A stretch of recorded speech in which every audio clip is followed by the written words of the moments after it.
सत्संग में जो चल के आता है उसे फल जरूर मिलता है। बाकी जैसी भावना है, जैसी श्रद्धा, जैसा विश्वास, वैसा ही असर होता है, क्योंकि विश्वास पे ही सब कुछ निर्भर है।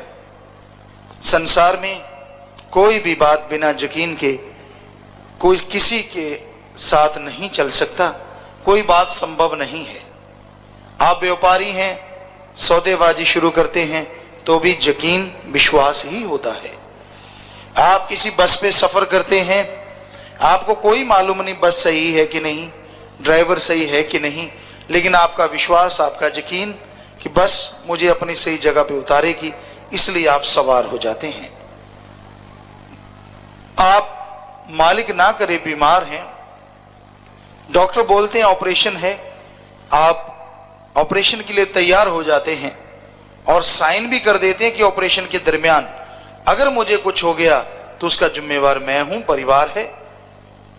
कितनी बड़ी बात है कि आप ये लिख के दे देते हैं कि अगर उस दरमियान मेरी मौत हो गई या कुछ हो गया तो उसका जिम्मेवार मैं हूं, फिर भी आप ऑपरेशन करवाते हैं। क्यों? क्योंकि आपको यकीन है कि वो डॉक्टर ये सही करेगा। तो बात तो यकीन की है, चमत्कार तो कोई नहीं। विज्ञान ऐसे फालतू में बातें करती है कि हम जी जब तर्क देते हैं, बताओ क्या तर्क, जब आप खुद ही लिखवा लेते हैं कि भाई अगर मर गया तो हमारी जिम्मेवारी नहीं, तो आपको भी खुद को भरोसा नहीं, क्या पता कब पटाखा बोल जाए। ये तो हकीकत है। तो हकीकत ये भी है कि सबसे पहले धर्म बने। आदमी को बोलना किसने सिखाया? विज्ञान ने। खाना किसने सिखाया? विज्ञान ने नहीं। पहनना किसने सिखाया? चलना किसने सिखाया? कबीले में रहना किसने सिखाया? सारा कुछ सिखाया हमारे धर्मों ने। फिर जब धर्म बढ़ गया, जब ज्ञान बढ़ गया, तो लगा कि इस ज्ञान पे रिसर्च होना चाहिए, तो धर्म से ही बना विज्ञान, ना कि विज्ञान से धर्म बना है। इतिहास गवाह है, धर्मों में ऐसी बातें बहुत पहले लिखी गई जिसको विज्ञान ने अब साबित किया है। लाखों चंद्रमा, लाखों सूरज धर्मों में लिखा हुआ है, नासा साइंस केंद्र ने अब माना है। अर्ली मॉर्निंग बिटवीन 2 to 5, 2 से 5 का जो समय है वो हमारे वेदों में उससे पहले लिखा है कि सबसे बढ़िया समय है। नासा साइंस केंद्र ने अब माना है कि हाँ, इसमें ऑक्सीजन शुद्ध और ज्यादा होती है, जागोगे तो ज्यादा सेहतमंद रहोगे। तो कहने का मतलब हमारे धर्म महाविज्ञान है, पर दुख ये है लोग धर्म को पढ़ते पढ़ते हैं, मानते नहीं, दिखावा करते हैं, पहनते हैं, लेकिन चलते नहीं। लोग गुरु को मानते हैं, गुरु वचनों पे अमल नहीं करते। ये देखने में आता है। हाँ जी, मैं गुरु को मानता हूं, लेकिन वचनों को भी तो मानो। पीर फकीर जो बात कहता है उस पे अमल करो, तो खुशियां ना मिले तो कहना। सुमन करो, सुमन नहीं करते। परमार्थ सेवा करो, सेवा नहीं करते। निंदा चुगली बुराई ना करो, हटते नहीं। ठगी बेईमानी भ्रष्टाचार ना करो, कहते चुपके से कर लेते हैं, क्या पता चलेगा। हटते तो है नहीं, बुराइयां छोड़ते नहीं। गुरु विचारा क्या करे, जा सिखण में चूक। गुरु क्या करे अगर मानने वाले ना माने। लेक्चरर टीचर रोज अपना भाषण देते हैं, रोज सिखाते हैं, रोज चैप्टर पढ़ते हैं। अब उसको सुन के अगर आप फॉलो ना करो, उसको सुन के अगर अमल ना करो, तो इसमें बताइए टीचर या लेक्चरर की क्या कमी है। आप फेल हो गए तो आप खुद फॉलो नहीं किया, आपने खुद पढ़ा नहीं, उन टीचर लेक्चरर की बात मानी नहीं, तो आप उनको लानत क्यों बेचते हो। तो ऐसे लोग हैं इस कलयुग में जो खुद बुराइयां करते हैं, खुद बुरे कर्म करते हैं और दोष देते हैं मालिक को या फिर किसी पीर फकीर को, ताकि खुद की बुराइयां किसी के सामने ना आए। बड़ा ही अजीबोगरीब है ये संसार। कितना भी भला कर लो, कितना भी फायदा कर दो, कोई असर नहीं होता लोगों पे। पर इसका मतलब ये नहीं है कि हमने भला करना छोड़ देना है। भला करने वाले भलाई किए जा, परवरदिगार मिलेंगे तू भलाई किए जा। आपका फर्ज है, इंसानी फर्ज है सबका भला करना, भला मांगना। क्योंकि अगर आप अपने कर्मों से, अपने वचनों से भला करते हैं तो मालिक आपका, आपकी औलाद का भला जरूर करेंगे। इसलिए भला करने से मुंह ना फेरो। कुलों का उद्धार भगवान कर देते हैं। और जो आदतें हैं इनको छोड़ना कोई आसान बात नहीं है। बुरी आदत जिसको पड़ जाए जल्दी से छूटती नहीं। मन को जैसी आदत पड़ जाए फिर कभी ना छोड़े, मन को आदत पड़ गई फिर छोड़ता नहीं। बेपरवाह जी के वचन, कितना भी मोड़ लो मुड़ता नहीं उधर से। बुरी आदतें इंसान को बुरा बना देती हैं और फिर वो यहीं भी बैठता है, किसी का संग करता है उसको भी बुरा कर देता है। तो ऐसे ही जो बुराई में खचित हो जाते हैं, जिनका पेशा, जिनका एम, जिनका लक्ष्य बुराई बन जाता है, वो अपने साथ वाले को भी नहीं छोड़ते, उसको भी बुरा बनाने की पूरी कोशिश करते हैं कि ये अच्छा क्यों है, ये भला क्यों है। हालांकि भले से भला बनना चाहिए, लेकिन घोर कलयुग, विनाश काले विपरीत बुद्धि, जब अपना खात्मा, अपनी बुराई करनी हो, इंसान का हाल ऐसा ही होता है। वो खुद तो बुरा है, संगी साथी को भी बुरा बनाता है, उनसे देख के अच्छा नहीं बनता, गुण ग्रहण नहीं करते, अवगुण बताते हैं। कोई किसी को मजबूर नहीं करता, लेकिन अपनी गलतियां छुपाने के लिए, अपने गुनाह छुपाने के लिए बताना कि मैं मजबूर, मैं फलां, मैं धिंकड़, सब झूठ, सब हमारे सामने आए कोई माई का लाल, ऐसा कहने वाला। दूसरों को कहना आसान होता है, किसी को भी कह देना हाँ जी ऐसा था, उसने कौन सा हमसे आगे पूछना है कि क्या ऐसा था, क्योंकि वो उसकी बात का यकीन कर लेता है और उसको लगता है ये हत्या से उखड़ जाएगा और ये अल्लाह राम से दूर हो जाएगा। लानत ऐसी माँ के ऊपर जिसने ऐसी औलाद को जन्मा, और लानत ऐसी औलाद पे जो ऐसे कर्म करती है।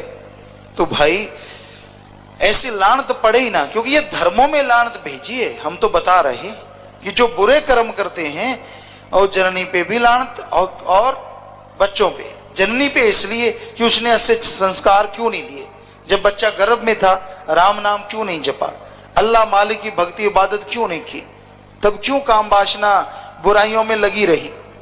और औलाद पे इसलिए क्यों ना संत पीर फकीर की सुनी, क्यों मन की हवा इतनी दी कि अपने पांव पे कुल्हाड़ा मारा, बुराइयां करता रहा, बुराइयों में खोया रहा।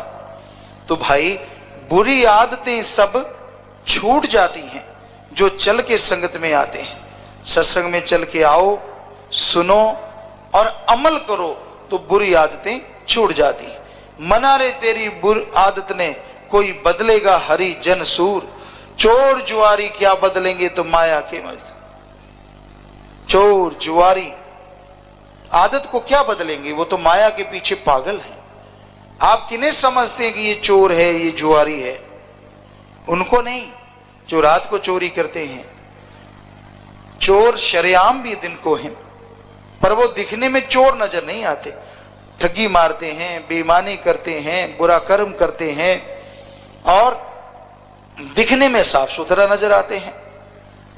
तो ऐसा करने वाले भी चोर हैं, माया के यार हैं। जो माया का गुलाम हो जाता है उसको फिर अच्छा बुरा नहीं सूझता।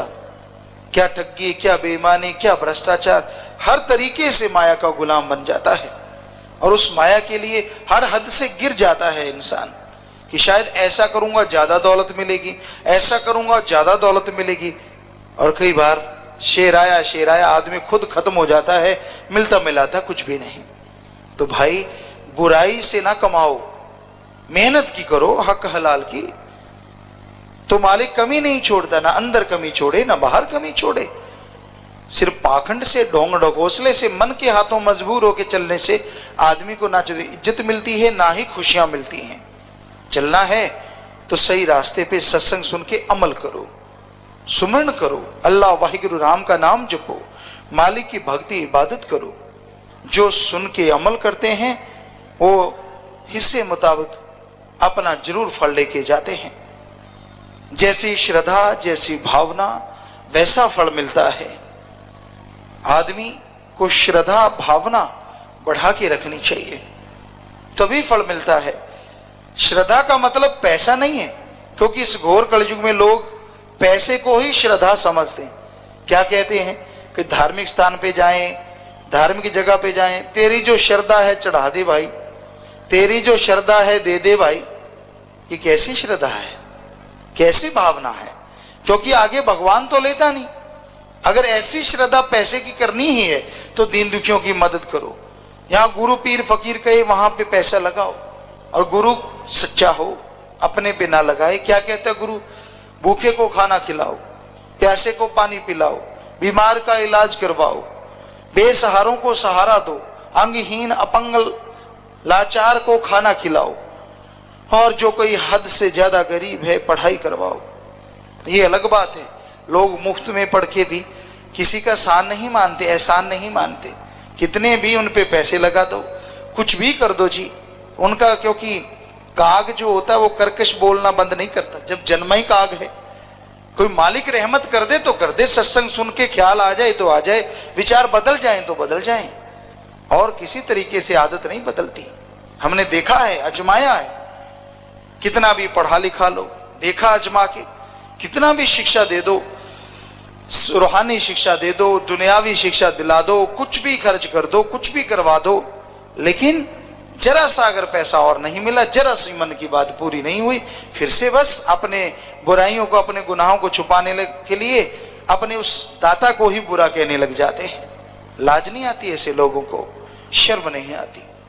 तो ऐसे लोग दुनिया में देखे हैं, इसलिए हम आपसे कहते हैं कहीं ये सोच के पैसा लगाओ कि भाई वाह वाह, लोग वाह वाह करेंगे तो भूल जाओ। वाह वाह तो मालिक की दरगाह में होनी है, आत्मिक शांति से आपके अंदर होनी है, वो लाजमी होगी, उसे कोई नहीं रोक सकता। पर दुनिया की वाह वाही लूटने के लिए कहीं आप सोचो मैंने वो इतना दान कर दिया, भाई ये कर दिया मैंने, फलां का फायदा कर दिया, कुछ होने वाला नहीं है। लोग कहेंगे इसने ये ठग्गी मारी थी इसलिए इतना चढ़ा दिया, फलां काम किया था इसलिए इतना कर दिया। तो बुरी आदतें छूट सकती हैं अगर जीव संतों की बात सुने और अमल करे, वचनों पे चले, तौबा करे, गलतियों को माने कि हाँ भाई ये तो गलतियां मेरी हैं, ये गुनाह मेरे से हुआ है, मैं तो वैसे कह दिया, मन के पीछे आके सही तरीके से माने अपनी बातों को कि हाँ ये तो मैंने अपने मन के पीछे, और चंद मनमते लोग जो उंगली लगाते हैं इधर उधर से आने वाले, ऐसा कर लेंगे आप वैसा कर लेंगे, कि मैंने इन वजह से, हे भाई, हे सत्संगी, हे मालिक के प्यारे, इसलिए मैंने तेरे को ये बुरा बोला। नहीं, इतनी हिम्मत कहाँ है, इतनी बहादुरी कहाँ है जीव में, है तो हो सकता है वो अपने कुलों का उद्धार कर ले, क्योंकि गलती करके मान ले उसे इंसान कहते हैं। मान ले कि हाँ भाई मैंने तेरे को गलत कहा, मेरी गलती थी, किसी की गलती नहीं, क्योंकि दद्दा दोष न काहू दीजे, दोष कर्मा अपनेया, जो मैं किया सो मैं पाया, दोष न दीजे अवर्जना। अपने कर्मों का फल आप भोग रहे हो, दोष दूसरों को देते हो। गलती करके मान ले उसे इंसान कहते हैं, अरे गलती पे गलती करे उसे हैवान, जानवर कहते हैं, हैवान कहते हैं, और गलती पे गलती करे और माने ही ना उसे शैतान कहते हैं। तो आप देख लीजिए आप किस दर्जे में, बुरा ना मानिए, हम आपको कुछ नहीं कह रहे, हम तो कह रहे हैं जो बुरे कर्म करता ही जाता है, करता ही जाता है, उसका हाल ऐसा होता है, और वो तड़फ तड़फ के खुद भी, और जो उसका संगी साथी उसका साथ देता है, उसके कहने में आ जाता है, उसका भी बुरा हश्र होता है, वो भी इसी तरह से दुनिया से जाता है। इसलिए बुरी सोहबत ना करो, बुरा संग ना करो, बुरी सुनो ना, और बुरे पे चलो ना, क्योंकि कर्म बुरा कभी नहीं करना चाहिए जीव को। आपके अंदर अगर आदत पड़ गई है कोई भी बुरी आदत, तो राम का नाम जपो, उसी से विल पावर आएगी, उसी से आत्मविश्वास आएगा, जिसके द्वारा आप अपनी आदतों को बदल सकते हो, अपनी बुरी आदतें छोड़ सकते हो। तभी मालिक की दया में रहमत होगी, तभी खुशियां हासिल होंगी। और जो आता खाली जाता नहीं, सत्संग में कोई भी आता है वो खाली नहीं जाता। जैसा बर्तन है हिस्से मुताबिक, जैसी भावना है जरूर फल लेके जाता है। हाँ, कोई गलत भावना लेके आता है, बुरी सोच लेके आता है, तो उसकी वो सोच पूरी नहीं होती, बल्कि उसकी बुराइयां हट जाती हैं, बुरी सोच बदल जाती है, ये है फल मिलता। तो इसलिए आप सत्संग में आओ जरूर। सत्संग सुनने से पता चलता है हकीकत क्या है, आप अपने आप को तौल पाएंगे उस तराजू में जिसमें आपको पता चले आप में कितने अवगुण हैं और कितने गुण हैं। सत्संग ही एक तराजू है। कभी आपने एकांत में बैठ के सोचा है कि मेरे में कितनी बुराइयां हैं, कितने अवगुण हैं और कितने गुण हैं? गुणों का चाहे ना देखो, अवगुण तो देखो आप में कितने हैं। आप देखेंगे तो काफी लंबी लिस्ट हो जाएगी, और उसको छोड़ने के लिए एकमात्र उपाय है, एकमात्र तरीका है सुमरन। सेवा करो, सुमरन करो, तो आपके अंदर से वो बुराइयां निकल सकती हैं, तो आपकी भावना पवित्र हो सकती है। पर जीव मानता नहीं, अपने मन के कहे अनुसार चलता है तो दुखी होता रहता है भाई, परेशान होता रहता है। जीते जी गम चिंता परेशानियों से मुक्ति चाहते हो, जीते जी आप टेंशन फ्री होना चाहते हो, जीते जी आपकी जिंदगी में बहार आ जाए, खुशियां छा जाएं। अगर आप ऐसा चाहते हो तो मन से लड़ो, मनमते लोगों का संग ना करो, क्योंकि जो मन के अधीन होते हैं वो कभी किसी का भला नहीं करते। ऐसे लोगों की सुनो ना। मालिक से अगर प्यार करना है तो दृढ़ विश्वास के साथ करो, दृढ़ विश्वास के साथ चलो आगे, क्योंकि ये घोर कलयुग है। और मालिक के प्यार की जरूरत क्यों है? ताकि आप टेंशन फ्री हो, आत्मिक शांति आए, परमानंद आए, आवागमन से मुक्ति मिले। जीते जी आप उस परम पिता परमात्मा को, जिसे गॉड सुप्रीम पावर अल्लाह वाहिगुरु राम कहते हैं, देख सको, उस जगह को देख सको जिसे निज धाम सचखंड सतलोक अनामी कहा जाता है। उसका एहसास कर सको जो धुन है, जो अमृत है, जो हरि रस है, जो बेइंतहा शक्ति देने वाला है। आप उसका एहसास जीते जी कर सकते हैं। उस शक्ति का एहसास होते ही आपके अंदर परम शांति आएगी, आनंद आएगा, लज्जत आएगी, खुशियां आएंगी, जो आपकी जिंदगी को महका देगी, जिससे आपकी जिंदगी में बेइंतहा खुशियां छा जाएंगी। तो आप सुनो और अमल करो। जब तक आदमी वचन सुनता नहीं, अमल करता नहीं, तब तक खुशियां हासिल नहीं होती।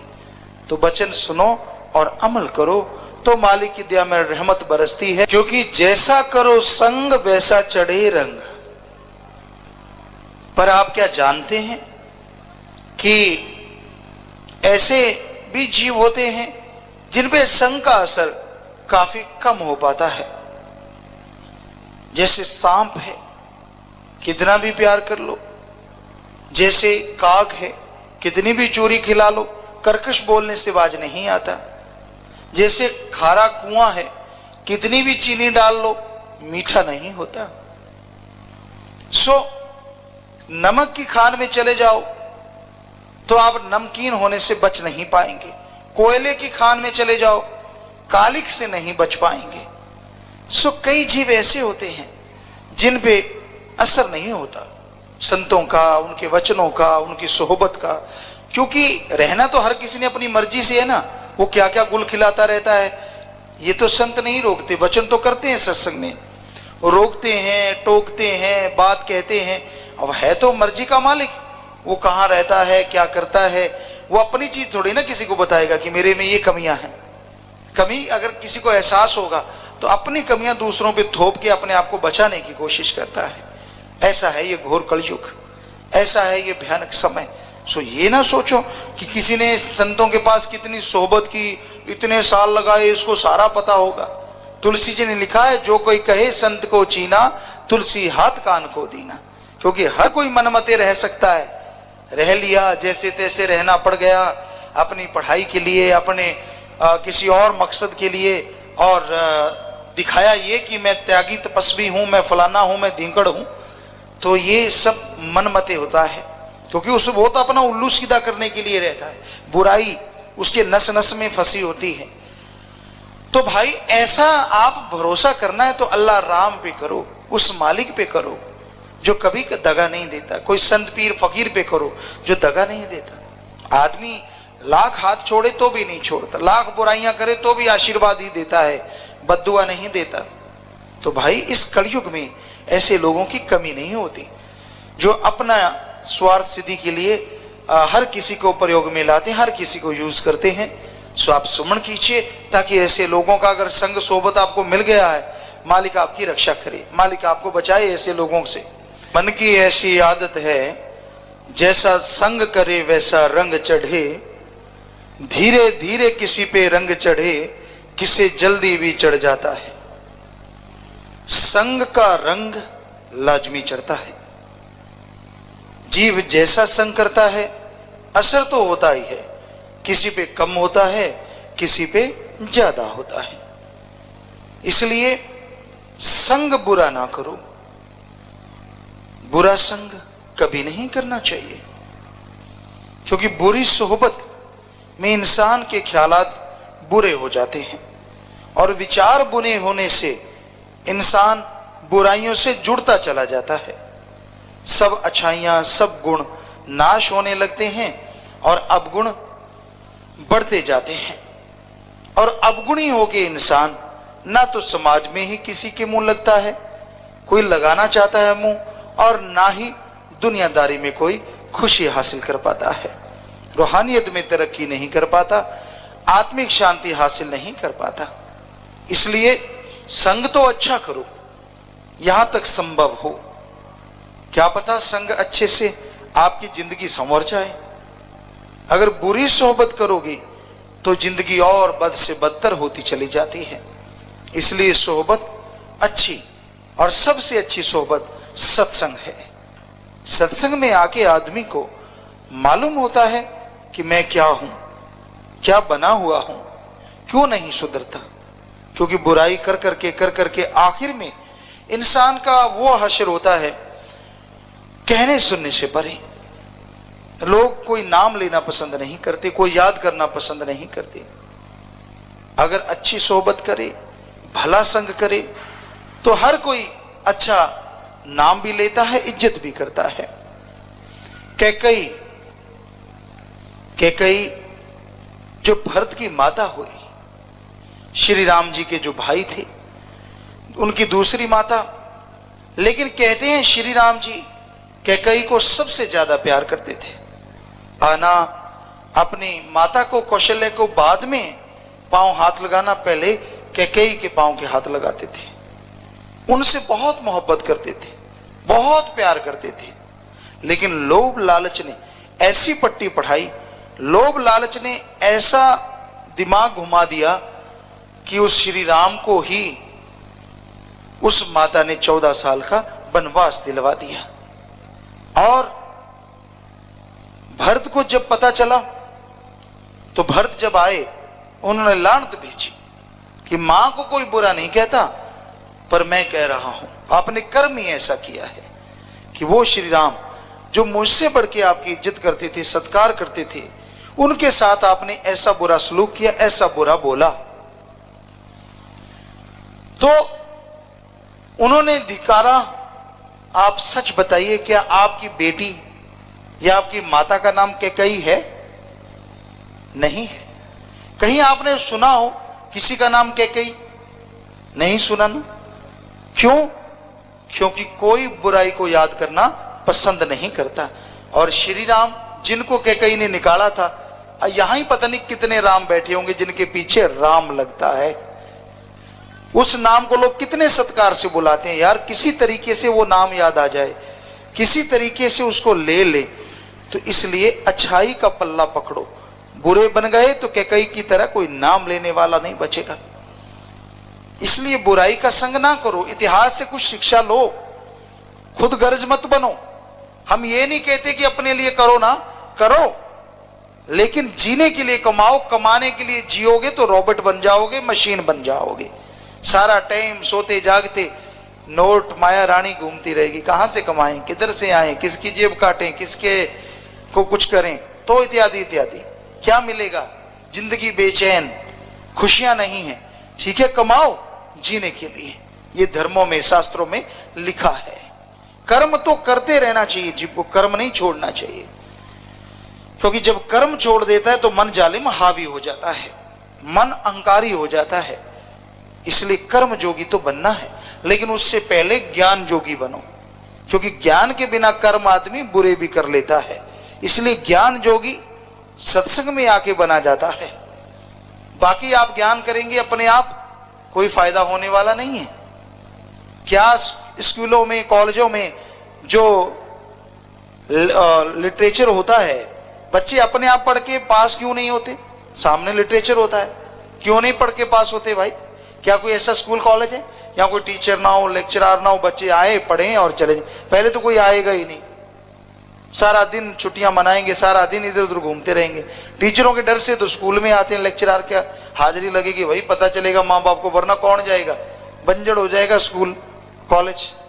चलो फिर कोई अपने आप पढ़ेगा, पढ़ना तो जी दूर की बात, बच्चों को पढ़ना पहाड़ लगता है। हालांकि बड़े होके लगता है पढ़ना था यार, और पढ़ लेते, मजे होते, ऐसे करते वैसे करते। बाद में तो जितना मर्जी कहते रहो, लेकिन जब बचपना होता है ना, जब बच्चे हैं आप, तब कहता है यार भेड़ बकरी चलाने वाला मेरे से सुखी, देखो आजादी से घूम रहा है, या कैद हुए बैठे हैं, हिल नहीं सकते, मास्टर का डंडा अलग से चलता है। तो कहने का मतलब मन संतुष्ट नहीं होता, आदमी का मन जालिम है, ये शिक्षा नहीं लेना चाहता, अच्छाई की तरफ आना नहीं चाहता, और ही और ख्यालों में डूबा रहता है। तो भाई मन की मानो ना कभी, मन के कहे चलो ना, मन जालिम है, मन तंग करता है इंसान को। तो जैसा संग करोगे वैसा रंग चढ़ जाएगा, इसलिए बुरा संग ना करो। भले पुरुषों का संग जो करता है एक दिन वो भला बन जाता है, जो चंदन के पास नीम रहे वो रूप चंदन का हो जाए। नीम हालांकि गुणकारी है पर उसमें खुशबू नहीं आती। कहते चंदन के पेड़ के पास नीम लग जाए तो बिल्कुल वो चंदन ही लगता है, क्योंकि दोनों की शक्ल मिलती जुलती भी होती है, उसमें भी खुशबू आने लगती है, उसमें भी महक आने लगती है। इसलिए संग अच्छा करो, बुरे संग से जितना बचा जाए बच के रहो। बुरी सोहबत बुरी है, जिंदगी में विष घोलने वाली है, इसलिए बुरी सोहबत बुरा संग से बचा जाए उतना बचो। अच्छाई नेकी का संग करो, भले पुरुषों का संग करो, क्योंकि जो भले पुरुषों का संग करता है वो भला जरूर बनता है। चलो गुमराह हो गया, मन उसका हावी हो गया, लेकिन भले पुरुषों का संग करने वाले का मन कभी उसको मालिक से दूर नहीं करने देता। आत्मा बलवान बनी रहती है, वो मन के नकेल डाल के ही छोड़ती है। सत्संग में आया, मजबूरी में आया, चाहे कैसे भी आया, सुनेगा, मन पे लानत डालेगा तो उतने मन कमजोर हो जाएगा, बुराइयां दूर हो जाएंगी। तो इसलिए भाई सत्संग करना जरूरी है। और भले पुरुष समाज में बहुत होते हैं जो नेकी करते हैं, भले काम करते हैं। यार फला आदमी दुखी है, आप मिलजुल के उसका दुख दूर करें। फला के सिर पे छत नहीं है, यार चलो मिलजुल के छत डाल दें। फला यार बेचारी विधवा है, उसके बच्चे इधर उधर घूम रहे हैं, तड़फ रही है बेचारी, रोटी को दाने दाने को मोहताज है, चलो यार आप उसकी शादी करवा दें, या फिर उसके कोई खाने का मुकम्मल इंतजाम कर दें, कोई दुकान करवा दें, कोई और व्यवसाय करवा दें, इत्यादि इत्यादि। तो भले पुरुषों का संग करो, जो भलाई सोचते हैं उनका संग ना करो। हाँ इसका भला कर दो सारी उम्र अपना कैद कर लो, इसका भला कर दो सारी उम्र इसको गुलाम बना लो, ऐसा नहीं, उनका संग ना करो। पाप कर लिया, गुनाह कर लिया, बुरा कर्म कर लिया, बुरी सोच का गुलाम बन गया, बुरे कर्मों पे चल रहा है, चलाने लगा है, सत्संग सुन ले और जाग जाए। क्यों हो लानत मेरे मन पे, कहां ले जा रहा है मुझे, सब कुछ ही भुला गया, इतना नमक हराम, इतनी बुराइयां करवा रहा है। जिस मालिक ने जिंदगी बख्शी, जिस मालिक ने सब कुछ बख्शा, उसको ही भूलता जा रहा हूं। कभी लानत डाले, सत्संग सुन के अंदर ख्याल आए, मन पे लानत डाल दे तो वो जीव फिर से मालिक की खुशियों का अधिकारी बन जाया करता है। क्योंकि मालिक महादयालु हैं, वो दया के सागर हैं, वो कभी किसी को नकारते नहीं। कोई पापी आए, कोई निंदा करने वाला, कोई बुरी बात कहने वाला, कोई भी चल के आए, बस सत्संग सुन के पर्ण कर ले कि हाँ मैं सुधरूंगा, मन के नकेल डालूंगा, मन के कहे नहीं चलूंगा, यकीन मानो उसी क्षण से उसे मालिक की दया मेहर रहमत मिलनी शुरू हो जाती है, खुशियां मिलनी शुरू हो जाती हैं। इसलिए जब जागो तभी सवेरा, सत्संग में आओगे तो जागोगे भाई, वरना जागने की तो कोई जगह ही नहीं। दुनिया में तो लोग ऐसे हैं जो आपको गिराएंगे, उठने का तो मतलब ही नहीं कि आपको सहारा दे दें। तो सत्संग सुनने से आदमी भला बन जाता है, एक दिन वो भला बन जाता है, जरूर भला बनता है। जो शराब गंगा में पड़ जाए वो रूप गंगा जल हो जाए, जो लोहा पार संग लगे वो लोहा भी सोना हो जाता है। कहते हैं गंगा जी का पानी पवित्र है और उसमें कई जगह से गंदे नाले गिरते हैं, गंदा पानी बरसात का आके गिरता है। वो बदबूदार शराब भी अगर गंगा में डाल दी जाए तो क्या कहलाएगी, बदबूदार शराब। गंदे नाले गिरे तो क्या गंदे नाले, पानी आके गिरा तो क्या गंदा पानी नहीं। जो कुछ भी गंगा जी में आके गिरा वो गंगा जल बन जाता है, उसे पवित्र माना जाता है। तो उसी तरह जो जीव सत्संग में आके सुन ले, अपनी सारी बुराइयां सारी गंदगी छोड़ दे कि ले सतगुरु, ले पीर फकीर, ले मालिक, क्योंकि मालिक कण कण में है। जब मैं आज से ये बुराइयां छोड़ी, ये बुरे कर्म नहीं छोड़ूंगा, बहुत हो गया, लानत है मेरे मन पे, तो यकीन मानो आप भी गंगा रूप बन सकते हैं, आप भी पवित्र हो सकते हैं। क्योंकि इतिहास गवाह है, बड़े बड़े महापापियों को मालिक ने पवित्र कर दिया और फिर से दयामय रहमत से माला माल कर दिया। इतिहास गवाह, कौड़ा भूमिया गण का सज्जन ठग, वाल्मीकि सदना तर जाते हैं, वाल्मीकि सदना तर जाते हैं। ऐसे लाखों पापी भक्त बने, सत्संग का असर हो जाता है। तो इनके बारे में बताने की जरूरत नहीं, कितनी ठगियां मारी, कितने बुरे कर्म किए, लेकिन जैसे राम नाम से जुड़े, अल्लाह मालिक की भक्ति से जुड़े, सबके सब भक्त बन गए, मालिक के प्यारे बन गए। तो आप अपने मन पे लानत भेजो, मन के पीछे चलो ना। ये ना सोचो कि मैं मन के पीछे भटक गया, अब तो कभी सुधरूंगा ही नहीं, अब तो मालिक की प्यार मोहब्बत के काबिल नहीं बन सकता, अब तो उसकी दया में रहमत बरसेगी। नहीं नहीं नहीं नहीं, ये सब झूठ है, ये गलत है। क्योंकि ये भी एक मन की बात है, मन की ओछी चाल है। क्यों आप गिर गए, फिर ये आपको ऐसी पट्टी पढ़ाता है कि अब तू गिर ही गया, अब तो तू सतगुरु अल्लाह राम की नजरों में खड़ा नहीं हो सकता, अब तू खुशियां हासिल नहीं कर सकता, इसलिए बुरा बना रहे। ये भी एक मन की चाल है। बचो इस चाल से, ये बड़ी भयंकर चाल है, बड़ी भयानक चाल है, जो जीव को सुधरने का नाम ही नहीं लेने देती।